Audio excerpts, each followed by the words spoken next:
Hey guys, it's Konrad Bobilak here, CEO of Investors Prime Real Estate and author of Australian Property Finance Made Simple.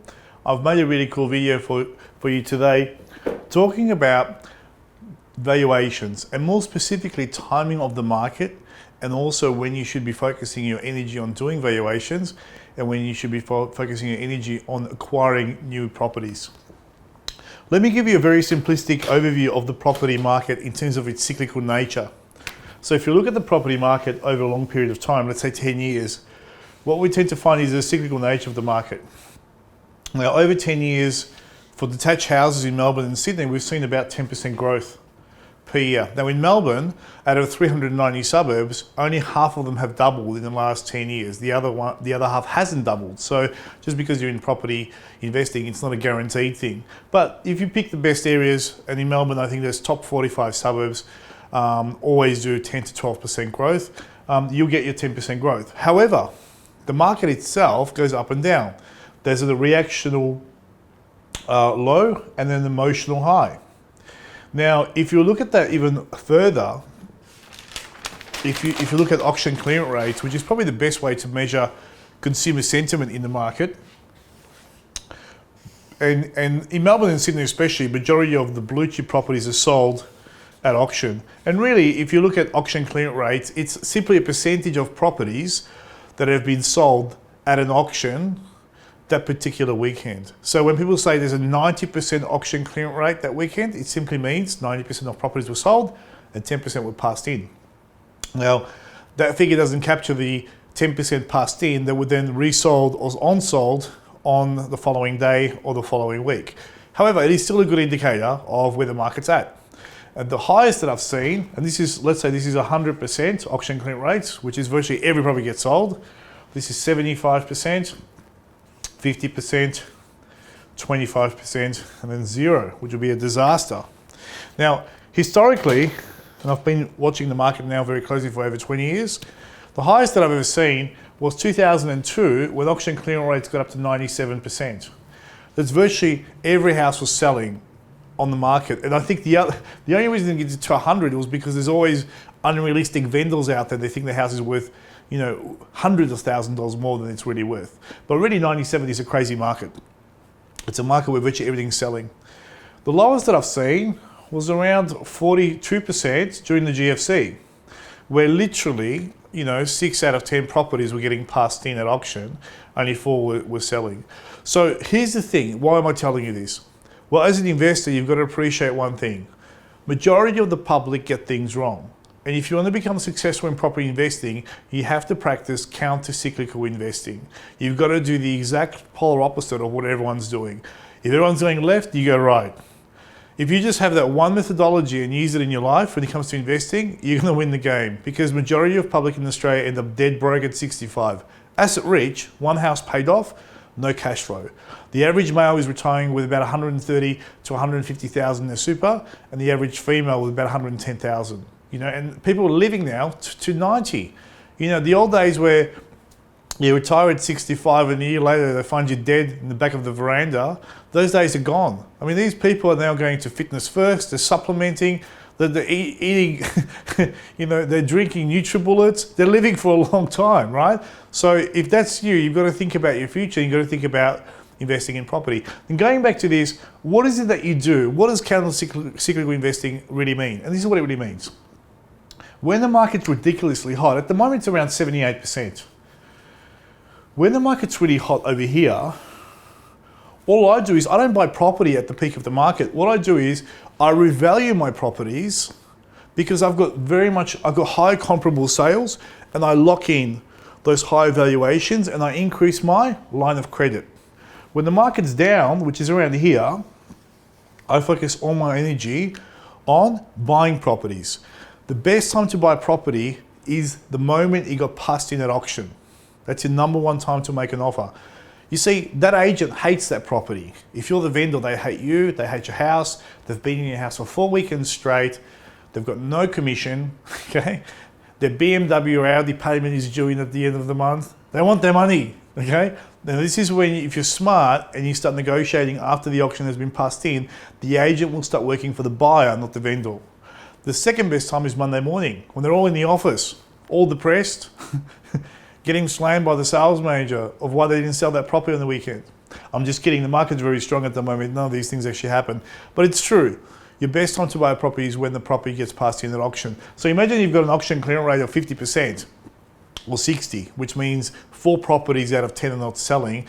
That's when I go in and make offers on those properties, and that's the best time to get discounts or terms of settlement, just a delayed settlement or lower deposits. So really what you want to do, if you look at the market, or if you look at the counter-cyclical nature of the market, when the market is at its peak, when it's at the peak, which is here, people are paying stupid prices for properties and they're creating high references or paying for properties identical to what you have, and they're paying above market. Now remember, for valuation purposes, those comparable sales are only valid for 3 months and they are no longer valid because the market moves every quarter. And this is based on the valuation system and the banking system. When the market's at the lowest level, okay, and the gap between here and here could be 2 to 3 years, when it's at the lowest level, that's where you want to buy a majority of your property. People do the opposite, because remember who's driving the market? People are. So people are buying here, selling here. What you want to do is revalue here, lock in your equity and your lines of credit, and you want to be buying at the lowest possible point in time. That's what it takes to become successful in property. Now, of course, when you're starting out, you just want to buy as many as you can. I'm talking about people that already have established their property portfolios. So let me go through a very simple scenario and explain to you how you can start controlling the valuation process when we're at the peak of the market. And this is the key to your ability to build large property portfolios. And more importantly, it's your key to creating a system where you can leapfrog from one investment property to another. So at the end of this video also, I want to give you a really cool bonus, which is an online home study valued at $497. No strings attached. I'm going to give you the URL link. You can just go in and watch it after this video. So I want to go through and show you how to influence the valuation process in your favor and stack the odds in your favor. Because I guarantee you one thing, if you get 5 different valuers to value one property, you're going to get 5 different valuations. So what you need to start doing is manipulating that in your favor to create the highest possible valuation, to create the highest possible equity gap for you to draw out and buy more property. How to create instant equity in your primary place of residence, your house you live in, or investment property. Doesn't make a difference. You can use this for both properties. And also how to repeat the process over and over in order to further grow your wealth and investment property portfolio. That's the most important thing. Now, if you're doing this with a settlement, okay, so if you've bought something, you really need to start doing this 4 months prior to settlement, and you need to perform extreme due diligence. If you're doing this on an established property, as I mentioned before, you do it at the peak of the market. The peak of the market being when auction clearance rates are around the 75% plus. That's where you've got a huge amount of references at a high price point. Search for properties that are similar to yours in quality and position, but are priced significantly higher because, number one, developers' construction costs are higher or land costs are higher. You see, it's not even about supply and demand driving property prices. What's happening in Melbourne, in the Bayside area, for example, Aspendale, Edithvale, Chelsea, Bond Beach, or in the eastern suburbs, places like Canterbury, Hawthorn, is land has gone up so much, and Glen Waverley is a perfect example of this, and Hampton, for example, another area in the Bayside, or Glen Waverley, land has gone up so much, it's not even construction cost and demand, just land blocks for subdivisions are so scarce, it's driving up property prices. So you can buy a townhouse today, for example, in Bentley for $1,050,000. 2 years from now, the same townhouse probably be on the market for 1.3. It's not so much the construction cost has gone up or population growth has gone up, it's simply because the block today is much cheaper to buy in terms of acquisition costs and purchase price for the developer versus tomorrow. So what you do is, and also you look for developers that are purchasing land recently and are still selling off the plan, and they're really good comparable sales. So what you do is you need to research the market and you need to create a journal, because you're going to start conditioning the valuer on how to do this. And I'm going to talk about that as well in a second. Now, what's the best way to research the market? The best way to do is to go to RP Data, which is propertyvalue.com.au, and buy reports on the property you've just purchased. So let's say, for example, you've bought a townhouse in Bentley for $850,000, okay? And you jump onto RP Data and you print off reports every quarter on Bentley and all townhouses sold in Bentley and Bentley East, okay? And that's not gonna cost you a lot of money. If you jump onto the website, this is some of the options you have. You've got sales and rental values, sales and rental history, and comparable properties. So you can actually go and buy reports specifically on your property anywhere in Australia using this tool, which is quite incredible. It's effectively doing the homework for you, okay? Also what you need to do is, so not only do you get the reports, you need to engage local real estate agents and obtain a written sales appraisal letter from the agent. So you need to, if you've got a property already, whether it's your house, whether it's a property that you're settling, or whether it's a property you already have as an investment property, ring up the top 5 agents in the area and say, listen, I want an appraisal, a sales appraisal on my property. Agents love doing sales appraisals. I mean, they will mail drop a whole suburb sometimes, just letting people know that they're in the area doing sales appraisals, because they want your business ultimately, and they want to be in your face as often as they can. So when it comes time for you to sell, there's a good likelihood you're going to engage their services. So what you do is you actually ring 5 top agents in the area, and you know who they are. Just go for the brand name ones, and ring up Hawkins, Stewart, Ray, White, whoever it is, Buxton, depending on where you live, and say, listen, I'm an investor. I've got a property here in Bentley. Can you give me an appraisal what it was worth for me if I was to sell it today? Now, in the written report, not only will they give you a price range, in the actual report, they'll give you 5 to 10 comparable sales, substantiating their findings. So let's say, for example, your property in Bentley is worth, you got a townhouse, you picked it up a few years ago, and it's worth $850.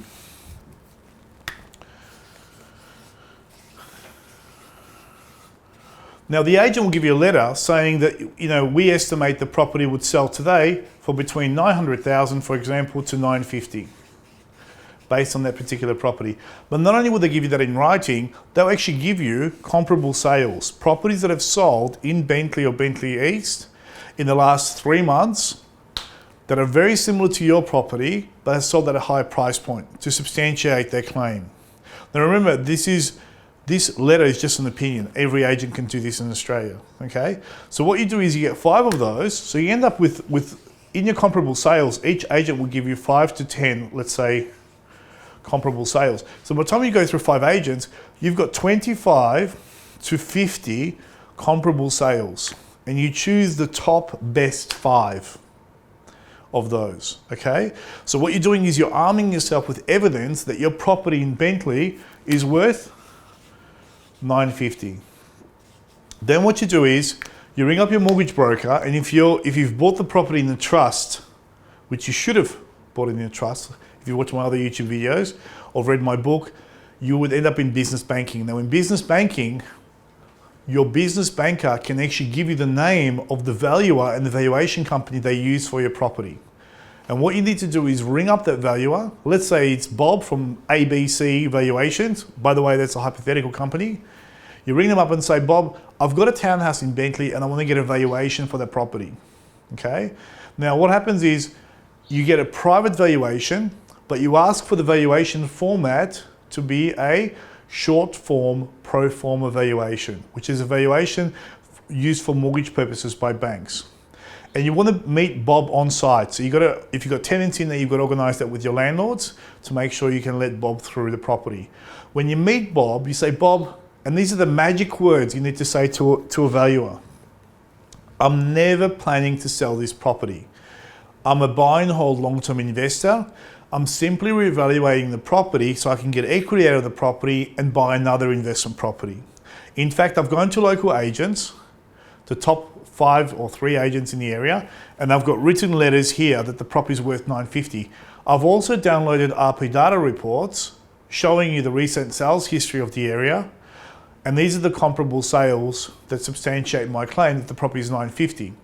I've also got the top 5 comparable sales and use the information the agents have given you plus RP data to say, this is why I think the townhouse is $950. But once again, I'm not planning to sell it. I just need a high valuation to increase my line of credit so I can go again, okay?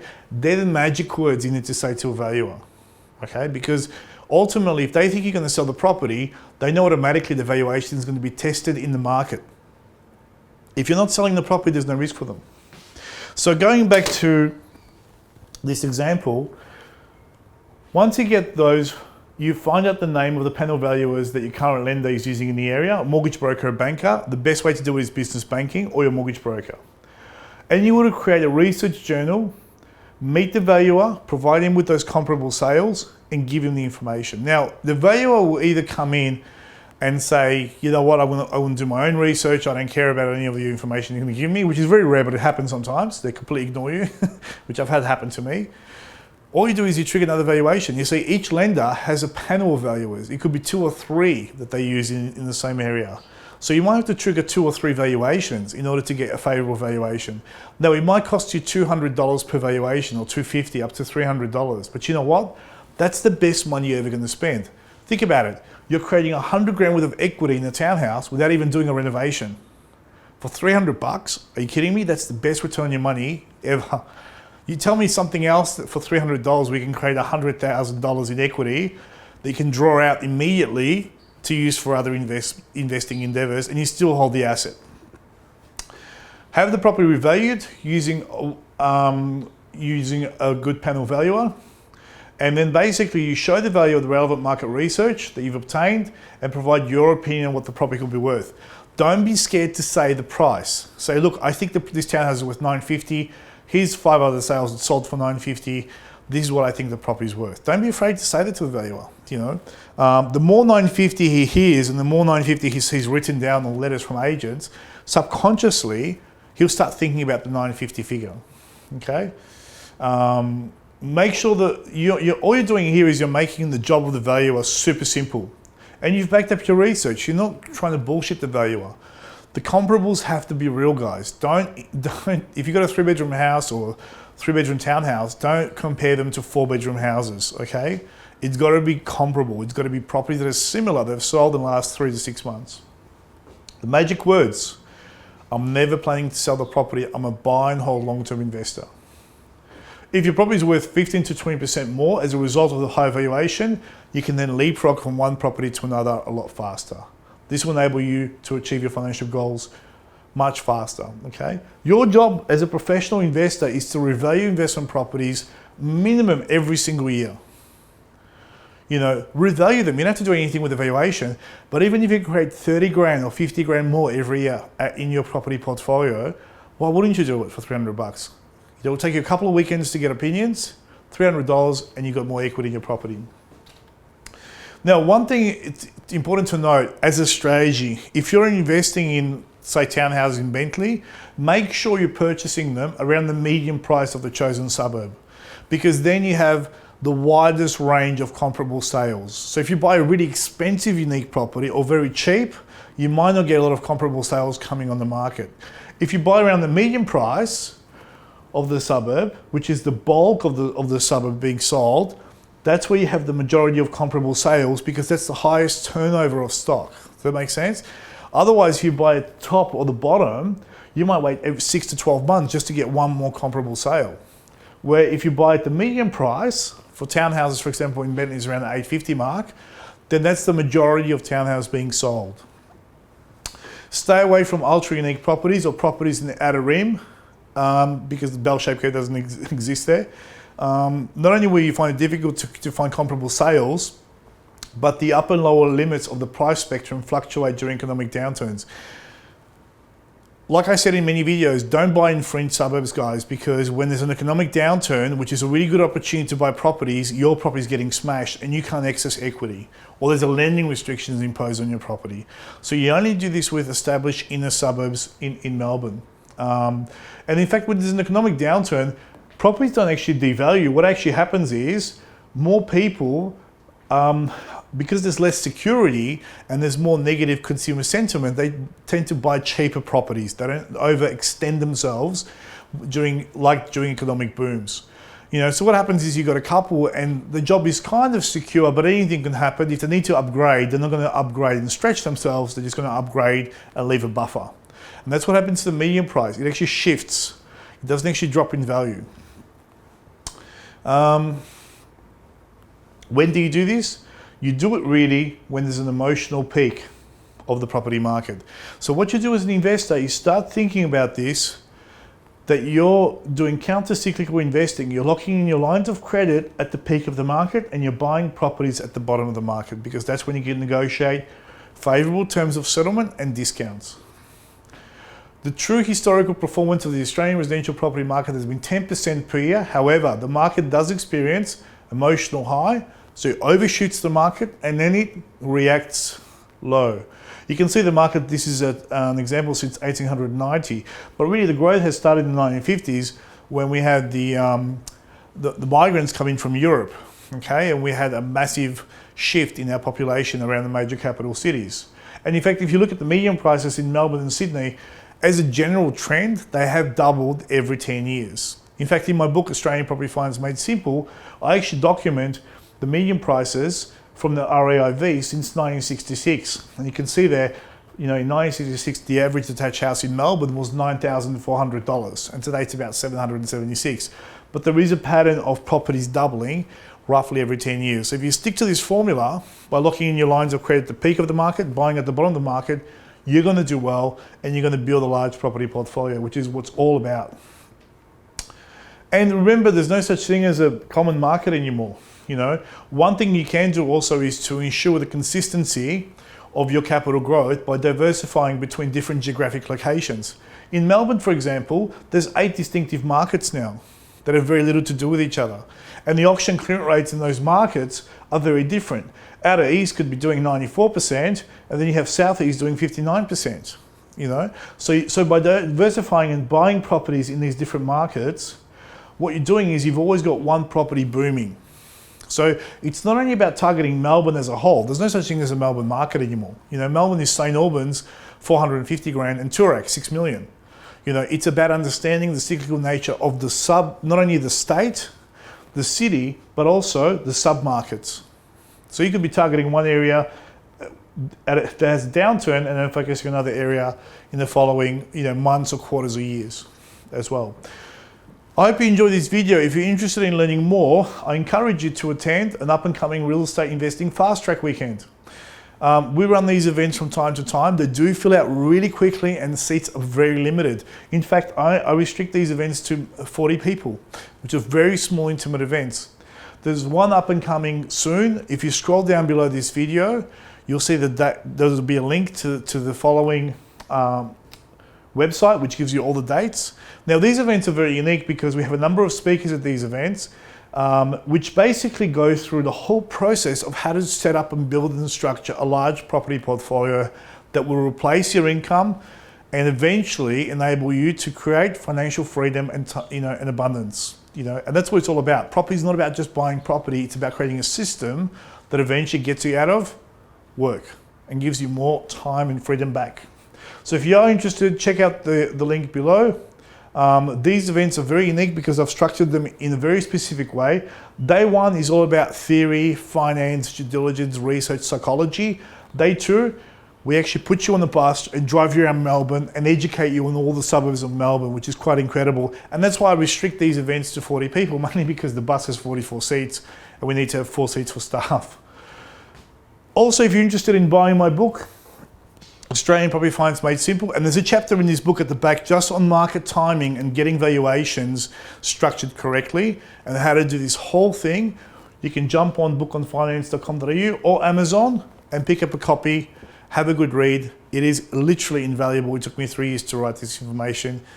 It can change lives. Also, as I mentioned before at the beginning of the video, just because you've stayed tuned to the end of the video, I want to give you a free bonus valued at $497, which is a recording of the Real Estate Investing Fast Track Weekend from a few years ago.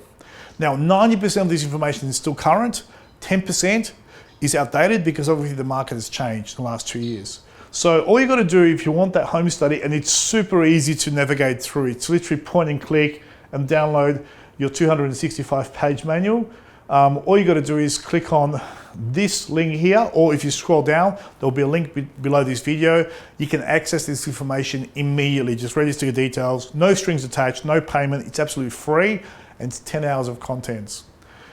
And also, as I mentioned before, you get a 265-page manual as well. That's it from me, guys. It's been a pleasure. This is Konrad Bobilak signing out. I'll see you on the inside.